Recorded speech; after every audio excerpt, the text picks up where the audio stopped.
Hər kəs salam, Kripto Azərbaycan izləyiciləri, yeni bir video ilə daha qarşınızdayım. Dostlarım, yüzlərlə insanın mənə verdiyi sualı bu video ilə cavablayacağam. Kriptovalyuta alıb satmaq qanunsuzdurumu? Əgər ki biz kriptovalyuta alıb satırıqsa, gələcəkdə bizi nə kimi problemlər gözləyə bilər? Qısaca bu videoda bununla əlaqəli danışacağıq. İlk öncə bunu deyim ki, yoldaşlar, burada gördüyünüz kimi ABB bankdır və ABB bank üzərindən siz birbaşa kriptovalyutalara yatırım edə bilirsiniz və ya Leo Bank üzərindən siz kriptovalyutalara yatırım edə bilirsiniz. Hətta Emon vasitəsilə gördüyünüz kimi Binance birjasına, Binance birjası ki dünyada ən böyük kriptovalyuta birjasıdır və ən çox yatırıma sahib olan bir birjadır. Emon vasitəsilə birbaşa Binance-a yatırım edə bilirsiniz. Qısaca bunu deyim sizlərə, Emonun arxasında kim var? Kapital Bank və Paşa Bank var. Düzdürmü dostlarım? Əgər ki biz burada qanunsuz bir şey etmiş olsaq, təbii ki niyə Emon və ya ABB Bank və ya Kapital Bank və ya digər Leo Bank olsun, adlarını saymadığımız bir çox bank olsun, Azərbaycan banklarından gedir söhbət. Niyə kriptovalyutaları dəstəkləyir? Və ya niyə bu günlərim Emon Binance kimi birjalarla işbirliyi görür? Artıq yəni burada sualımızın cavabı bir sözlə bəllidir. Yəni ki burada heç bir problem yoxdur və gələcəkdə buna görə bizi hər hansı bir problem gözləyə bilməz. Yox, bu günlərim əgər açıq-açıq televiziya və ya internetdə, sosial şəbəkələrdə dövlət başçıları bugün qayıdıb desələr ki, kriptovalyuta bir cinayətdir və bununla məşğul olan şəxslər cinayətə cəlb olunacaq, okey, bu tamamən başqa bir məsələ. Ancaq bizim ölkə həqiqi mənada deyirəm, yəni geridə qalmış ölkə deyil, qısaca bunu sizə bir video ilə sübut edilsəm. Baxın, təqribən 5 il bundan qabaq İlham Əliyevin özü belə, yəni baxın, söhbət burada prezidentimizdən gedir. İlham Əliyevin özü belə blockchain texnologiyasını dəstəkləmişdi. İndi isə sizə həmin videonu göstərirəm. Özünüz də baxa bilərsiniz, dostlarım. Bu müasir və çox böyük imkanlara malik olan data mərkəzinin açılması da çox əlamətdar hadisədir. Bu, dünyanın ən son texnologiyalara əsaslanan bir mərkəzdir. Azərbaycan bu sahədə də dünya miqyasında liderliyi nümayiş etdirir. Bildiyiniz kimi blockchain texnologiyası bugün dünyada çox böyük diqqətə malik olan bir sahədir. Bir çox ölkələr, şirkətlər bu texnologiyanı öz ölkələrinə gətirmək üçün çalışırlar, fəaliyyət göstərirlər. Burada da Azərbaycan ön sıralardadır. Yəni ki, gördüyünüz kimi dostlarım, yəni ölkəmizin prezidenti belə bugün, yəni bugün yox, daha doğrusu 5 il öncədən blockchaini dəstəklədiyini bildirir.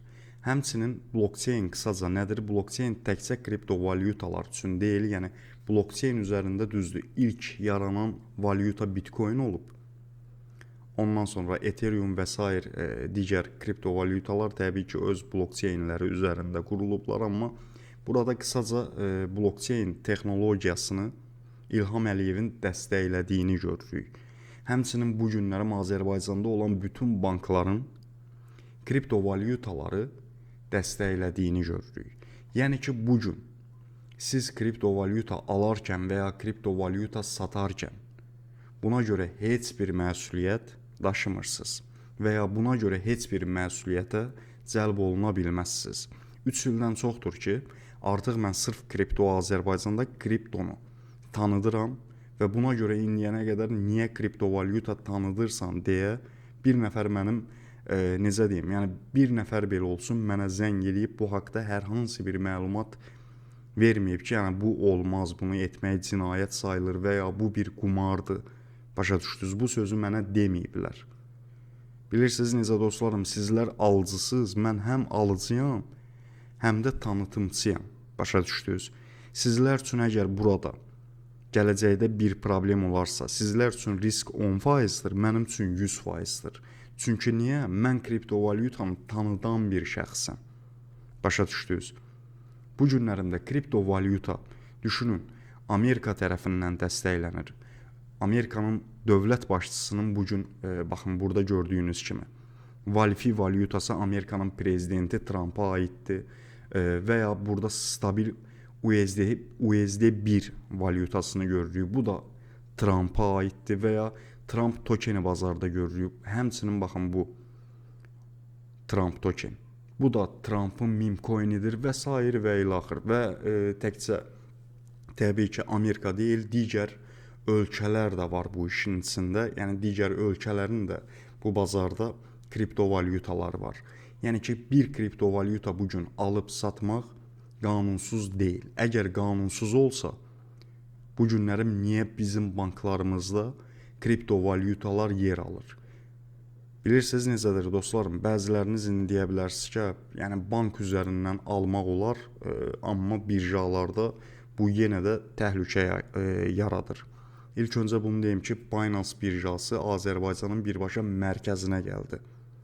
Və Binance birjasının hal-hazırda Azərbaycanın dilini dəstəkləyir. Başa düşdünüz?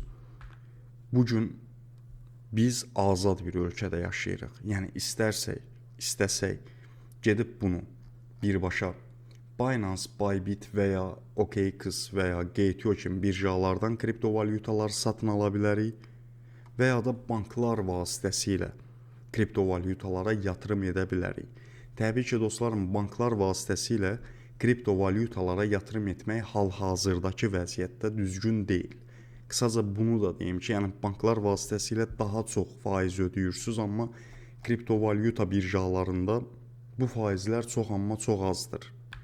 Yəni ki sözümün canı, ürək rahatlığı ilə kriptovalyuta alada bilərsiniz, satada bilərsiniz, ürək rahatlığı ilə insanların arasında deyə bilərsiniz ki, yəni mən kriptovalyuta ilə məşğulam, buna görə heç kim sizə heç nə deyə bilməz. Buna görə heç bir məsuliyyətə əlbəttə ki cəlb oluna bilməzsiniz. Başa düşdünüz? Videomuz bu qədər idi dostlarım. İnşallah ki hər kəsin sualına yetərincə bir cavab verdik, dəlillərlə cavab verə bildik. Videonu bəyənərək siz də Kripto Azərbaycan kanalına dəstək olmağı unutmayın. Sağ olun, hələlik.